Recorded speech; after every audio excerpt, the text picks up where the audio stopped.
Hello. Non est factum. It is a very interesting Latin phrase which means it is not my deed. तो contract act में ये बहुत महत्वपूर्ण phrase है, लेकिन ये आप कब यूज़ कर सकते हैं, आप ये कब कह सकते हैं इट्स नॉट माई डीड। कभी ऐसा होता है कि गलती से हम कोई डॉक्यूमेंट साइन कर देते हैं और फिर ऐसा लगता है अरे ये तो गलत जगह पे हमने या गलत चीज़ पे साइन कर दिया, तब हम नॉन एस्ट फैक्टम का इस्तेमाल कर सकते हैं। लेकिन हर बार ये मान्य होगा या नहीं होगा इसकी कोई गारंटी नहीं है। लेकिन मान लीजिए कि जो डॉक्यूमेंट आपको साइन करना था वो और जिस पे आपने साइन किया वो एकदम विपरीत है। किसी बुजुर्ग व्यक्ति को, मान लीजिए किसी ने कहा, घर के किसी विश्वासु सदस्य ने कहा कि गवर्नमेंट की कोई नई स्कीम आई है, इसमें हमें ये ग्रांट, आपको ये ग्रांट मिल सकती है, ये बेनिफिट हो सकता है, तो लीजिए ये फॉर्म पे साइन कर दीजिए।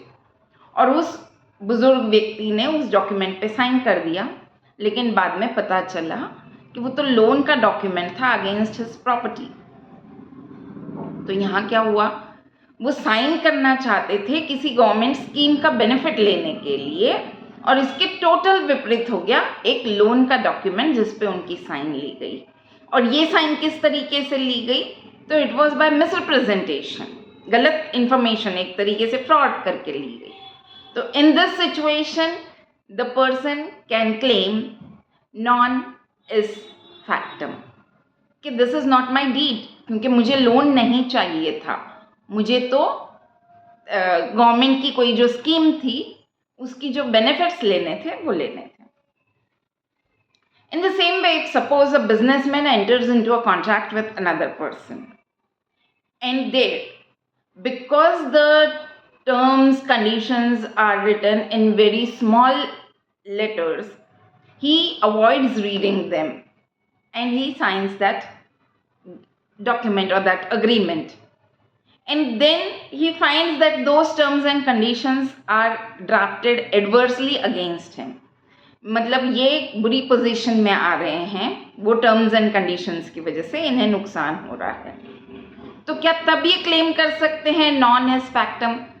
तो उस सिचुएशन में चाहे वो क्लेम करें, लेकिन हो सकता है कोर्ट ना माने, क्योंकि उन्हें वो सब पढ़ने का मौका मिल रहा था। यदि उन्हें नहीं समझ में आता तो उन्हें एक लीगल एडवाइस लेनी चाहिए थी, थोड़ा समय बोरो करना चाहिए था। तो यहाँ पे वो बिजनेसमैन नॉन इज फैक्टम का बेनिफिट शायद ना ले सके। तो जब अनजाने में और किसी और ने आपको चीट करने के इरादे से गलत डॉक्यूमेंट पे साइन करवा लिया है, तो उस सिचुएशन में you can claim non est factum, means it is not my deed. तो ये बहुत ही मज़ेदार लैटिन फ्रेज है जिसका कॉन्ट्रैक्ट एक्ट में काफ़ी बेनिफिट हो सकता है।